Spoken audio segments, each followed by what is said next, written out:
Are you tired of Telegram running in the background on your PC and draining your resources? Well, you're in luck because in this video I'm going to show you how to force stop Telegram on your PC with the new update. First, press the Ctrl Shift Esc hotkeys to open the Task Manager. This will allow you to see all the processes running on your PC. Next, scroll down and find all the browser-related services. These are the processes that are associated with Telegram. Click on each of them to select them. Once you have selected all the browser-related services, click on the End Task button located at the bottom right corner of the Task Manager window. This will force stop Telegram and free up your resources. By following these simple steps, you can easily force stop Telegram on your PC and prevent it from running in the background. This will help improve the performance of your PC and ensure that you have a smooth computing experience.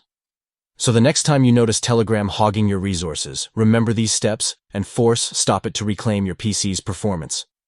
Thank you for watching, and don't forget to like and subscribe for more helpful tips and tricks.